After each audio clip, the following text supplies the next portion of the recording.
From the thousands of the pages that I have managed to acquire from the confidential sources, and some of the interviews I have done with former security officials from Turkey, and some of the investigative journals, I have managed to map out the transfer of the illegal weaponry from Turkey to Syria for the use of the jihadist groups, sometimes Al-Qaeda groups, sometimes Al-Qaeda splinter groups, and at times, of course, the Islamic State in Iraq and the Levant as well.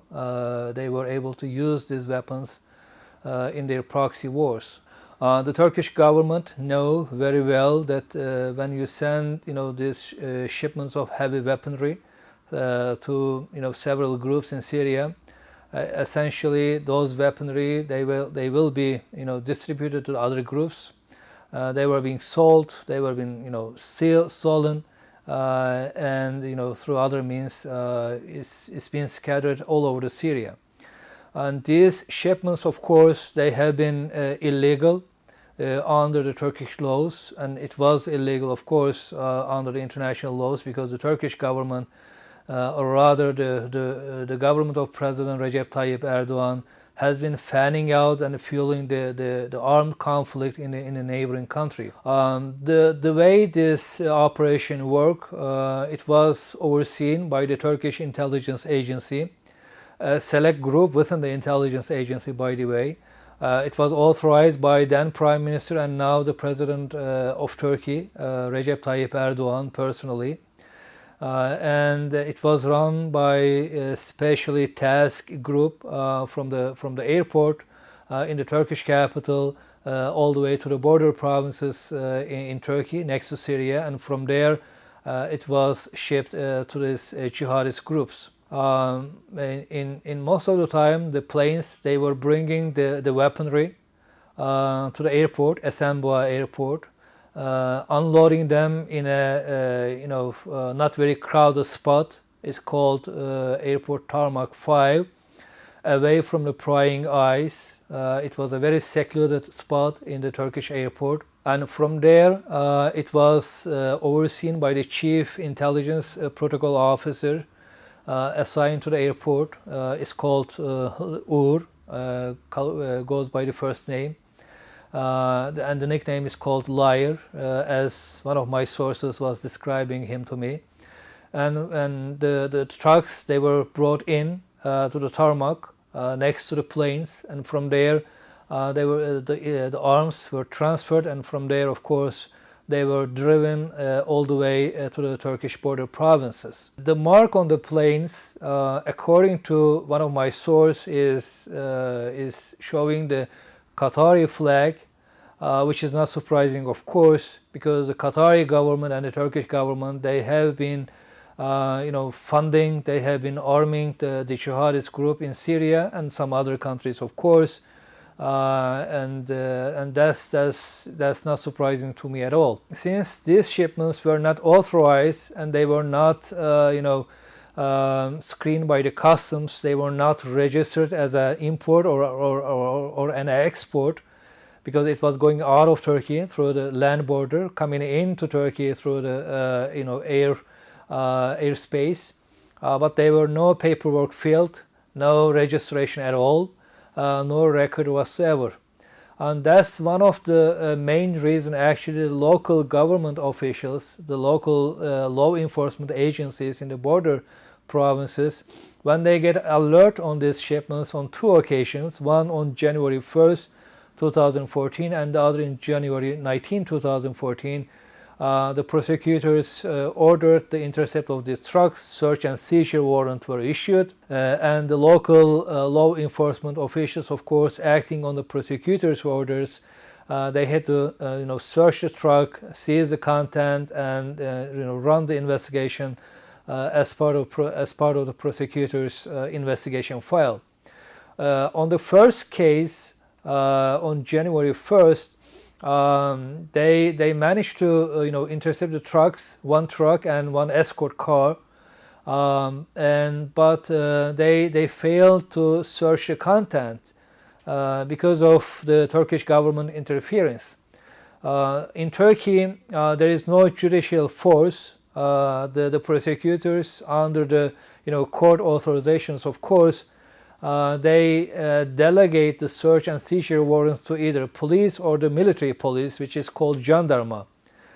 In two cases, actually, the jurisdiction fall in the rural police, which is the military police and jandarma. And unfortunately, the governor intervened and the interior minister intervened, and the prosecutors on the ground, they were left without any protection, without any law enforcement agencies to make the search happen and to seize the content. In fact, when they intercepted the trucks, the Turkish intelligence agency, they sent another team to the scene, and the prosecutor were left alone after the local law enforcement officials left the scene illegally, of course, in defiance of the court and the prosecutor's orders, and they were overpowered and they failed to make the search. But what happened after that, the chief prosecutor office, they filed criminal charges against the local officials who thwarted and prevented from the executing search and seizure warrants. The prosecutor also initiated criminal investigation against the justice minister at the time, Bekir Bozdağ, on charges of aiding and abetting Al-Qaeda groups, because the original intel that was conveyed to the prosecutor office was that these illegal weapons, they were destined to the Al-Qaeda groups in Syria. So essentially, the justice minister intervened in this Al-Qaeda investigation, and the prosecutor, under the Turkish constitution and the Turkish criminal codes, they filed criminal charges against the justice minister and the justice minister under secretary Kenan İpek as well, and some other government officials who has no jurisdiction, no authority whatsoever to intervene in a judicial case. Because under the Turkish constitution, as part of the separation of the powers, the government, as an executive branch, they cannot intervene or interfere in a judicial investigation, which is a separate branch of the government. So that's what happened in that case. But unfortunately, because of no security detail provided to the prosecutor, they couldn't examine the contents of the shipments on January 1st. But what happened in the second intercept on January 19, the local enforcement officials, especially the military police, they did not comply with the illegal orders from the government in terms of hushing up the investigation and not searching the trucks. They actually searched the trucks with the prosecutors on the ground. They were videotaped, recorded everything, but the prosecutors, they came under heavy pressure. Of course, they were threatened by the government, by the local governor as well, threatened by the Turkish intelligence operatives, but they didn't budge in because they were doing their jobs as defined by the Turkish laws, and they searched the content. They managed to get a sample, and they sent this one sample to the local lab in those border province, Adana, and the other to much more expansive, well-equipped lab. According to the documents as well as the interview from the sources, as of 2014, we have 2,000 trucks full of heavy weaponry. They were shipped from Turkey to Syria to these jihadist groups. And in one source was saying, twice or three times a week, and another source was saying, every other day these shipments were being made.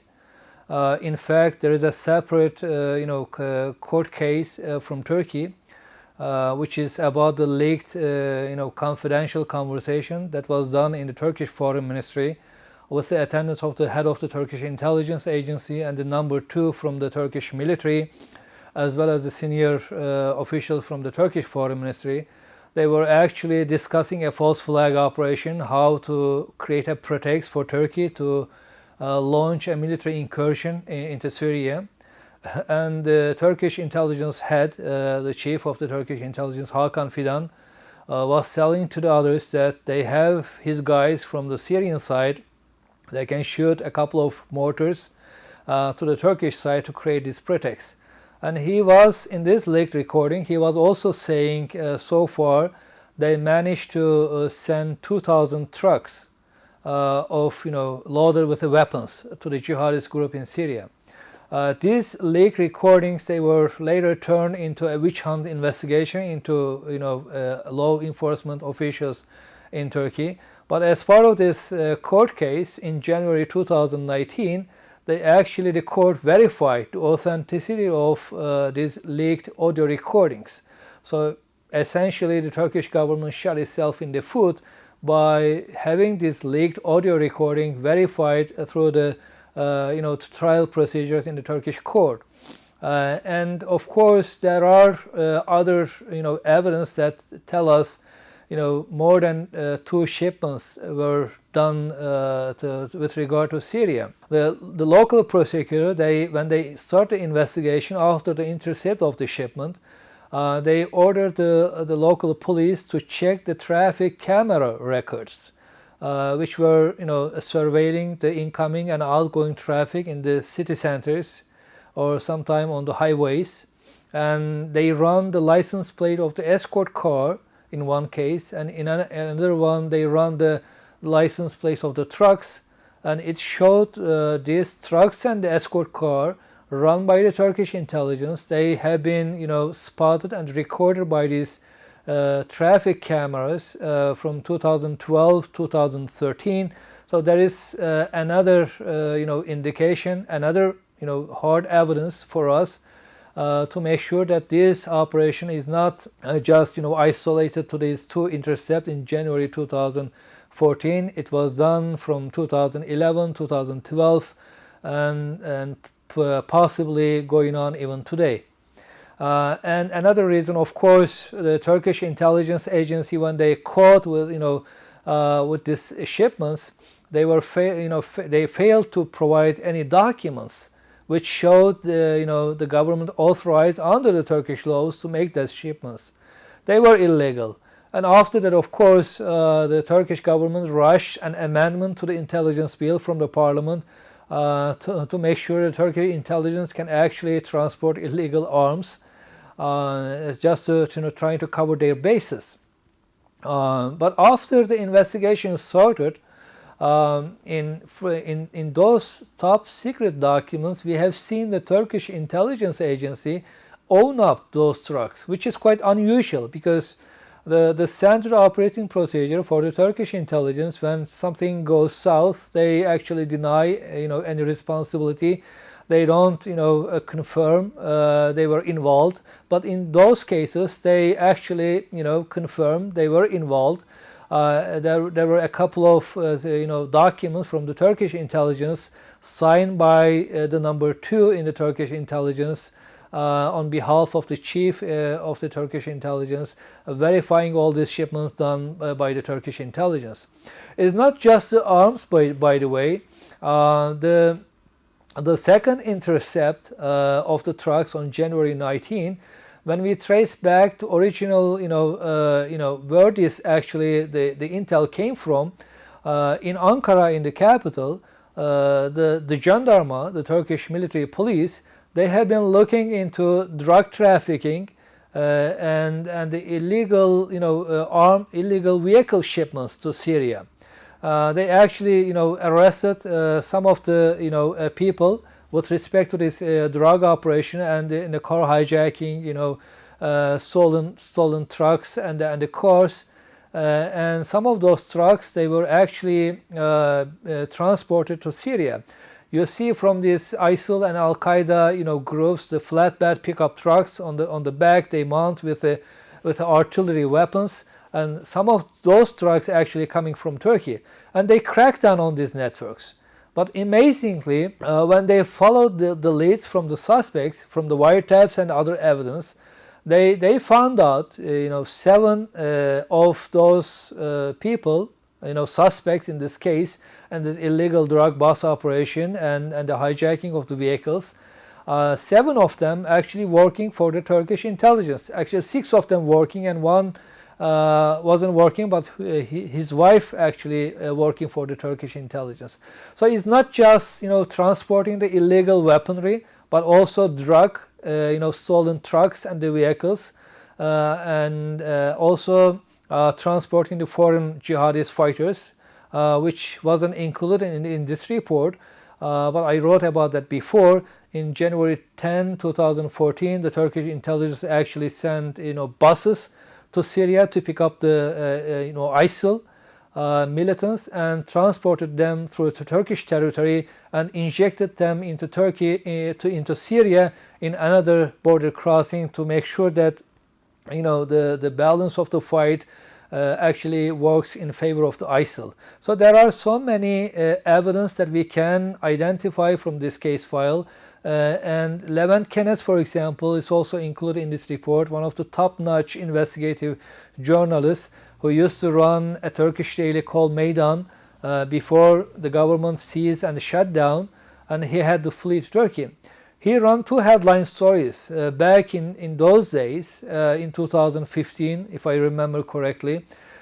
He exposed how the Turkish intelligence agency providing a passport, the Turkish passport, to Chinese Uyghurs, jihadist groups coming from China, using to neighboring countries, sometimes from Thailand, Malaysia, and others, and bringing them to Turkey, and from Turkey to Syria. And the numbers, is pretty clear. Number 1, jihadists, foreign jihadists, militants coming to Turkey and going to Syria is actually coming from China, Uyghur. So that is another, solid evidence we have that confirms the Turkish intelligence agency is sleeping with this jihadist group in Syria, and at times in Iraq as well, of course. And that is quite, of course, a dangerous precedent. We haven't seen that before in the Republic history. Erdogan government fanning the conflict in neighboring country, funding, providing arms, and logistical support. When they get wounded, they come into Turkey to get a treatment as well, of course. And this is for the first time is happening in the Turkish Republican history. And it is a shame, of course. And the motivation behind it, Erdogan government, when this Arab revolution started in 2011, they thought they can have proxy rulers in Arab countries. They managed to do so in Libya, to some extent in Libya, Tunisia, Egypt. The Morsi campaign is financed by President Erdogan and his people. And then they thought they can replicate the same in Syria. So that's the main reason why they have been pouring a lot of arms, funding, the logistical support to this jihadist group. Erdogan sees himself as sort of caliph, as a leader of entire Muslims around the world, and for that reason he is using the soft and hard power assets.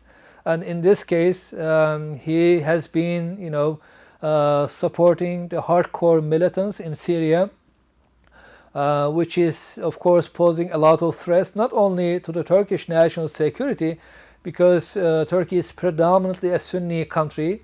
When you involve this, jihadist militant groups, of course, it creates a lot of problems for Turkey, first and foremost, but also beyond Turkish borders, in Europe, in United States, and other parts of the world.